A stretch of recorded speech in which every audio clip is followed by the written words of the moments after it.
hear you breathe, but I can't see if you're right here next to me. Something's wrong, wasn't it fun? Is it now we're done? You get dressed, I'm like a mess, and you tell me to confess, and you tell me to confess. Oh, I don't know what to say, what to do, how to make you see this is nothing can be life, it might just have been a bad dream. You can run, you can Good morning everyone, welcome back to the channel. Gym থেকে আসার পর বহুত চাপে ছিলাম, তাই জন্য সেই কাজগুলোকে কমপ্লিট করার পর এবার আমি ধরছি ক্যামেরা এন্ড ইয়েস আমাদের দিনটা স্টার্ট হচ্ছে। বাইরে যাব, আউটফিট দেখা বুঝতেই পারছো, একটা শুট আছে, সেই শুটটা কমপ্লিট করতে হবে, কিছু কাজ আছে সেগুলোকে কমপ্লিট করতে হবে। বহুত হেকটিক চলছে, মানে সিরিয়াসলি মাম না থাকার এফেক্ট, আমি এইসব রাদার সাইড এফেক্ট আমি এইসব দিনগুলোতে বুঝতে পারি। মামি ফোন করেছিল মাঝখান থেকে। যাই হোক, কথা হলো, বৃষ্টি পড়ছে না, যেটা মেন ব্যাপার। বাইক চলে আসছে, লেটস গো, গাড়ি নেবো, বেরোনো যাক, বেশি লেট না করে। বেরিয়েছিলাম যে কাজটা নিয়ে, আনফরচুনেটলি আজকে ওয়েদার এতটাই খারাপ যে সেই কাজটা লিটারালি পোস্টপোন হলো, আজকে হলোই না। এখন ঘড়িতে বাজছে কটা, 4:30, 4:20 এমনি টাইম হচ্ছে। একদম কালো হয়ে আছে চারিদিক, কিচ্ছু কাজ হলো না। তো এটা একটা বহুত ফ্রাস্ট্রেটিং জিনিস, কিছু করার নাই, বাট আমরা কি বা করতে পারি। এখন ওয়েদার যেমন থাকবে তেমনই হবে কাজ। আপাতত একটু অন্য চিন্তা ভাবনা করছি, একটু বাড়ি যাবো, কিছু কাজ আছে সেখানে, দেখা যাক। সন্দীপন আমাকে অ্যাকম্পানি করছে এখন, ও খুব এক্সাইটেড হয়ে গেছে, আমিও খুব এক্সাইটেড হয়ে গেছি আমাদের কাজটা হলো না বলে। যা অবস্থা। এনি থটস, ওপিনিয়ন কি তোর বল? নো ওপিনিয়ন, ওয়েদারের যে অবস্থা, পুরো মেঘলা বাজে হয়ে আছে। এই জায়গাটা কি লাভ সেট তৈরি হচ্ছে নাকি? কাজের সময় কাজ না হলে বহুত ইরিটেটিং লাগে। বাড়ি আসা হলো, বাড়ি এসে এখন একটু জামা কাপড় যেগুলো কাঁচা ফাঁচা হয়েছে একটু কাজের কাজ করছি, মাঝখান থেকে কিছু জিনিস একটু আয়রন করে রাখছি, কারণ আয়রন না করলে আমার জামা পরতে ভালো লাগে না। তো আয়রন করা অ্যাকচুয়ালি এই টাইপের ভিডিও তোমরা হয়তো প্রথম দেখছো। যাই হোক, এই আছে জামা, এখানে আছে আয়রন, কি আর দেখাবো, but part of my day এখন চলছে আয়রন করা, তাই জন্য এখন আমরা আয়রন করছি। বাই দ্য ওয়ে, আয়রন করার ট্রিক, আমি ওটা নিচে নেমে গেলাম না, ঠিক আছে অসুবিধা নেই, আমরা অ্যাডজাস্ট করে নেবো। আয়রন করার একটা ট্রিক, সেটা হচ্ছে স্টার্ট অলওয়েজ করা উচিত কোথা থেকে, কলার থেকে। এখান থেকে বোঝা যায় যে তুমি আয়রন করতে জানো কি জানো না। তো একটু কলারটাকে হালকা করে নিয়ে তারপরে rest of the body. Yes, কিছু করার নাই। দেখো এখন ব্যাপার হচ্ছে কি, বৃষ্টি বাদলের দিন, আর কি বলবো, হালকা ইরিটেট আমি আজকে ডেফিনেটলি হয়েছি, বাট কি আর বলবো, এখন আমার হাতে নেই, তখন ইরিটেট হয়ে করবোটাই বাকি, তাই না? বাই দ্য ওয়ে, আমাকে এখন আবার একটু পরে বেরোতে হবে, সেটা হচ্ছে গিয়ে ইয়ের জন্য, আমার আন্ডা রিফিলিং ডে চলে এসছে, আন্ডা শেষ হয়ে গেছে আমার, সেটাকে একটু রিফিলিং করতে হবে আজকে। মাম ফোন করেছিল, দিয়ে আমাকে বলছে যে কাজ হলো, বাড়ি কখন এলি? বাড়ি কখন এলি, বাড়ি চলে আসতে হয়েছে তাড়াতাড়ি। মামকেও বললাম, এবার আমাদের ওই দিকটাতে অতটা বৃষ্টি নেই, কিন্তু কলকাতার অ্যাকচুয়ালি আবহাওয়াটা একটু ডিফারেন্ট থাকে হয়তো, যেহেতু পাশে একটা বড় ওয়াটার বডি আছে। যাই হোক, কিছু বলার নেই। মামা শুনে বলছি, মা তাই নাকি? হ্যাঁ, বাড়ি চলে আসতে হয়েছে খুবই তাড়াতাড়ি। তোমরা ব্যাপারটা বোঝো, আজ একটা কাজ নিয়ে বেরোনো হয়েছে। আমি বিশ্বাস করো কেন আছে, তোমাদেরকে টাইমিংটা বলি। আমি আজকে ভোরবেলাতে উঠেছি, সেটা ডেফিনেটলি ব্লগে দেখানো হয়নি, বাট আমি আজকে উঠেছি ভোরবেলাতে 6টার সময়তে। উঠে নিজের বাড়ির কাজ করলাম, ফ্রেশন আপ হলাম, খাওয়া দাওয়া হলো, ব্রেকফাস্ট করা হলো, তাড়াতাড়ি করে জিম যাওয়া হলো, দিদি বাড়ি এলো, কাজ করানো হলো, লাঞ্চ প্রিপেয়ার করলাম, লাঞ্চ করলাম। কেন? শুধুমাত্র একটা কাজের জন্য, যে এই টাইমিং আছে, এই টাইমিংয়ে গেলে ভালো, সব কাজ হবে, বাট আলটিমেটলি সেটা হলো না। তো আই থিঙ্ক আমার ইরিটেট হওয়াটা is justified, but we will try again tomorrow. Yes, self irritate হওয়া আর সেলফ নিজেকে মোটিভেট করা আমার কাছ থেকে শেখো। যাই হোক, গল্প করতে করতে আমাদের একটা জামা হয়ে গেল, জামা আয়রন করার ডান। কালকেই ছদ্দির সঙ্গে গল্প হচ্ছিল, ছদ্দিকেও বললাম যে আমার এত ইচ্ছা করছে একবার দমদম গিয়ে চিকুর সঙ্গে দেখা করে আসি, কিন্তু মানে টাইমিংই বার করতে পারছি না আমি, যে আজকে মনে হলো যাব বা কালকে মনে হচ্ছে যাব, কিন্তু আলটিমেটলি এমন কাজ পড়ে যাচ্ছে যে ভাই নড়ার চান্স নাই। তো ছদিও বলছে হ্যাঁ বুঝতে পারছি, তুই একবার আসবি না, হতে পারে না।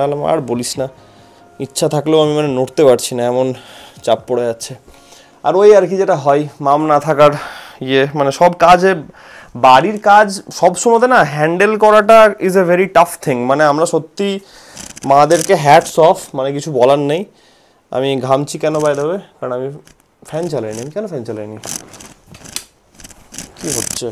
মামদেরকে হ্যাটস অফ সিরিয়াসলি, মানে মারা এত কিছু সামলায়, এত দিক সামলায়, মানে কিছু বলার নেই, মারাত্মক ব্যাপার ওটা। মাম যখন থাকে তখন আমাকে এগুলো নিয়ে চিন্তা করতে হয় না, আজকে মাম নেই তো স্বাভাবিক একটু প্রবলেম হচ্ছে। অ্যান্ড সত্যি কথা বলতে প্রবলেম হচ্ছে, আমি তোমাদের সঙ্গে ইয়ার্কি মেরে শেয়ার করছি, বাট হ্যাঁ ডেফিনেটলি আমি বলবো কাজ আসা, কাজের জন্যে বিজি থাকা, কাজের জন্যে এটা করতে হবে ওটা করতে হবে, এই বিজিনেসটা না খুব বেশি ইম্পর্টেন্ট। অ্যান্ড এটা সবার লাইফে আই হোপ অ্যান্ড আমি ভগবানকে প্রে করি যেন সবার লাইফে এমনি একটা বিজি টাইপের একটা স্কেডিউল থাকুক। কারণ আমার কমপ্লেনিং ইজ ডিফারেন্ট, আমি কমপ্লেন করছি না, বাট আমি বলছি যে মা থাকলে ভালো হতো, এইটাই ল্যাজে করে আমার সিচুয়েশনটা এক্সপ্লেন করছি। বাট আমার 1%ও রাগ লাগে না, ঠিক আছে? মানে জাস্ট আমি একটু ক্ল্যারিফাই করতে চাই যে এত কাজ থাকে, আই এম হ্যাপি যে আমার কাছে কাজ আছে, that is a very big thing, ঠিক আছে? মানে জোকস অ্যাপার্ট, তোমাদের সঙ্গে ইয়ার্কি ফাজলামি আমি সব কিছু শেয়ার করি, ঠিক আছে, বাট আমি এটা বলে দিলাম যাতে এটা না মনে হয়, কারণ ইউনিভার্স আমাদের সব কথা শোনে। অ্যান্ড আই এম গ্ল্যাড যে আমার কাছে এত কাজ আছে, আমি এতটা বিজি থাকি। তো দ্যাটস অল। ইয়েস, একটা জামা আমাদের রেডি। ইয়েস, একদম প্রফেশনাল হয়ে গেছে, প্রফেশনাল আয়রনিং। প্যান্টে সেরকম কিছু ছিল না, প্যান্টটা জাস্ট হালকার ওপর থেকে বুলিয়ে নিলাম অ্যান্ড ডান, সর্টেড। এখানে হবে ব্লগের কাজ, তার সঙ্গে একটু রিচার্জ করতে হবে নিজেকে, তাই জন্য black coffee. The next day. Good morning everyone, welcome back to the channel. এই একটা আউটডোর লোকেশন থেকে আমাদের ব্লগ আজকে স্টার্ট হচ্ছে। একটা বহুত ইম্পর্টেন্ট কাজ ছিল যেটা কালকে পোস্টপোন হয়েছিল বলছিলাম, ইয়েস সেই কাজটা আজকে ফাইনালি কমপ্লিট হলো। আমি বাইক নিয়ে এসেছিলাম এখানে, ওয়েট হচ্ছে জাস্ট কাজ কমপ্লিট হওয়ার পর। তো ওয়েদারটা অনেকটা বেটার আছে, যা করে ভগবান ভালোর জন্যই করে। কালকে যে লেভেলে একটা কি বলবো কালো একদম অন্ধকার আকাশ হয়েছিল, সেটার জায়গায় আজকে খুব ভালো একটা প্লেজেন্ট ওয়েদার আছে। মাঝখানে হালকা চিটে ফোটা পড়েছিল, বাট কাজ হয়ে গেছে, মেন ব্যাপার এটাই। তো হচ্ছে ব্যাপার, প্রচণ্ড হিউমিডিটি, জামার অবস্থা দেখো কি হয়ে আছে। যাই হোক, বেরো এখান থেকে, চলো। খাবার দাবার খেয়ে তো বেরিয়েছি আমি, এবার ভাবছি যে সেরকম হলে যদি বাজছে কটা ঘড়িতে, টাইম আছে 11:15 বাজছে, 12টার মধ্যে বাড়ি ঢুকে যাবো। আর তারপরে 12:30টার মধ্যে ভাবছি আজকে জিম চলে যাবো, বা রেস্ট নেওয়াও যেতে পারে, কারণ আমার যা টাইমিং আজকে চলছে, মানে এই সপ্তাহের যে আমার প্ল্যান আছে সেই হিসেবে দেখতে গেলে আজকের দিনটা রেস্ট আমি নিতেই পারি, কারণ ব্যবস্থা হয়ে যাবে সব। তো দেখা যাক কী হচ্ছে, বাড়ি যাই, কটা বাজছে আগে দেখি, তারপর আমরা ডিসাইড করবো। আপাতত আমাদের ভালো বাচ্চা এটা, এই বাচ্চাটা আজকে আমাদেরকে বাঁচিয়ে দিয়েছে, কারণ আমি ভাবছিলাম যে বাইক নিয়ে বেরোবো নাকি কার নিয়ে বেরোবো। তারপর আমি দেখলাম যে কার নিয়ে বেরোবো তো আবার প্রবলেম হবে, আবার যাও আবার এসো, উবের মোটো পাই না সবসময়তে, বা ইনড্রাইভ মোটো পাই না। মেন কথা হচ্ছে গিয়ে মোটো পেতে প্রবলেম হয়। আমাদেরকে সাথ দিয়ে দিয়েছে, বেরোনো যাক, লেটস গো। জায়গাটা আমি আগে ভ্লগে দেখিয়েছি, তাই জন্য এখন আর ডেসক্রিপটিভ ওয়েতে দেখানোর কিছু নেই। যারা যারা ভ্লগ দেখোনি, কী করছো একটু ভালোবাসা দাও, একটু ভ্লগ দেখো, তারা সব বুঝতে পারবে। এখানে একটা ওয়্যার হাউস, অ্যান্ড এই জায়গাগুলো একটু কাইন্ড অফ খান্ডার টাইপের হয়ে আছে, বাট এই হচ্ছে আপাতত এখানকার সিনারি। বাড়ি পৌঁছাতে পৌঁছাতে আমার হয়ে গেছিল অনেক লেট, তাই জন্যে সব দিক থেকে একটু আমাদেরকে অ্যাডজাস্ট করতে হচ্ছে। তারপর আবার প্রবলেম হয়ে গেছে, চিকেন ডিফ্রস্ট হয়নি, চিকেন ডিফ্রস্ট হচ্ছে এখন। এবার আমি দেখলাম যে এখন তো টাইম হয়ে গেছে, তাহলে কী খাবো? তাহলে আবার সেই রাতের জুগাড়, সকালে অমনি ব্যাপারটা হয়ে যাচ্ছে। এখন খাচ্ছি এগ হোয়াইট অমলেট, রেডি করে নিয়েছি আমি। এবার রান্না বান্না করবো, তাড়াতাড়ি স্নান করতে হবে, অনেক কাজ আছে। আমি দেখলাম যে কিছু করার একটু অ্যাডজাস্ট করে নিই আজকের দিনটা, অসুবিধা নেই। দিদি কাজ করে গেল, খাবার খাই, বহুত খিদে পেয়ে গেছে। চলো, আমাদের লাঞ্চ রেডি হয়ে গেছে, খাওয়া যাক। চলছে আমার ডিনারের প্রিপারেশন, অ্যান্ড আজকে ইউজ করবো হচ্ছে অনেকদিন থেকে পড়ে আছে এই জিনিসটা। কিছু কাজ আছে যেগুলো পেন্ডিং, তার মধ্যে একটা সব থেকে বড় কাজ যেটা আমি এর পরেই করবো, সেটা তোমাদেরকে আমি দেখাবো। বাট আগে জিনিসগুলোকে প্রিপেয়ার করা হয়ে গেছে আমার, জাস্ট মাশরুমগুলোকে কাটবো, কেটে দেবো। আগে বেসিক ছোটোখাটো যে সামগ্রীগুলো আছে সেগুলো আগে যাক, তারপর আমরা মাশরুম ব্যবস্থা করছি। ওকে, মাশরুম কেটে কুটে রেডি হয়ে গেছে। এবার যেটা করবো সেটা হচ্ছে গিয়ে আমাদের রান্না শুরু করা। ইয়েস, চলো করা যাক। বাই দ্য ওয়ে, আমার বাড়ি আসা জাস্ট কিছুক্ষণ আগে একটু কাজ নিয়ে গেছিলাম, সল্টলেকেতে গেছিলাম, জাস্ট বাড়ি ঢুকলাম। অ্যান্ড এতটাই বোরিং কাজ ছিল যে আমি ভাবলাম যে না, তোমাদেরকে আর বেকার বোর করে লাভ নেই, তাই জন্য আমি ক্যামেরা তুলিনি, ডাইরেক্ট বাড়ি এসে আমাদের ব্লগ স্টার্ট হচ্ছে। এই হচ্ছে ব্যাপার, মানে স্টার্ট বলবো না, রিজিউম হচ্ছে আমাদের ব্লগ। এই পুরো কড়াইটাকে আগে গরম করে তেলটাকে রেডি করে নেওয়া, তারপরে কি দেওয়া হবে, তারপর দেওয়া হবে হচ্ছে জিরে। ইয়েস, অল্প জিরে, তারপরে একটা একটা করে জিনিস যাবে। চিকেনের রান্নার প্রিপারেশনটা অ্যাকচুয়ালি খুবই আমার বোরিং, মানে একদমই টেস্ট সেরকম থাকে না, বিশাল মুখরোচক একদমই না।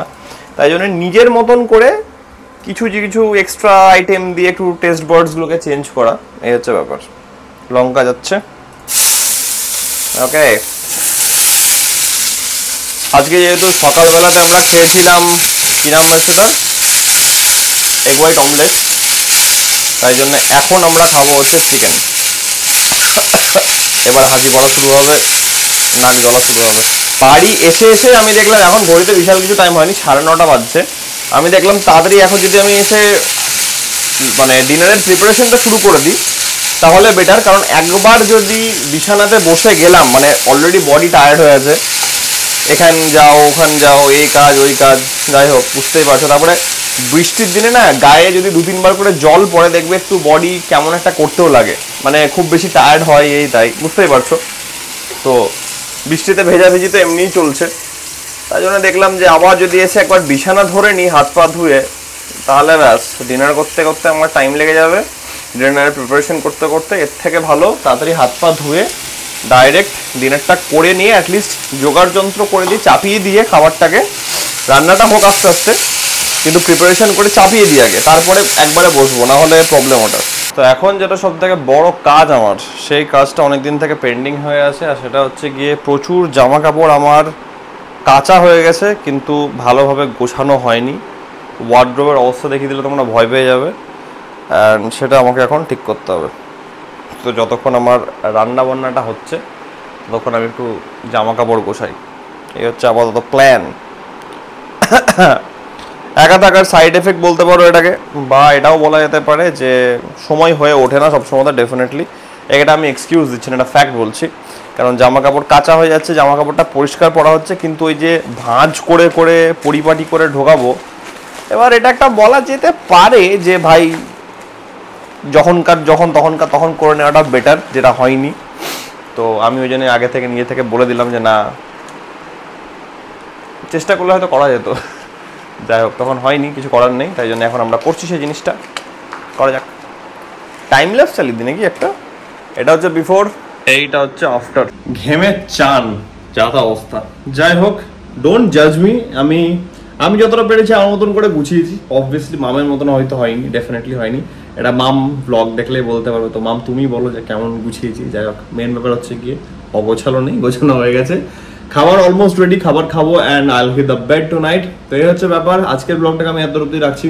আশা করছি আজকের এই ব্লগটা তোমাদের ভালো লেগেছে, অ্যান্ড তোমরা জানো যদি ব্লগটা ভালো লাগে থাকে then as usual do like share and subscribe. খুব জলদি দেখা হচ্ছে কালকে একটা নতুন ব্লগের সঙ্গে। Till then take care, be safe, bye bye, good night.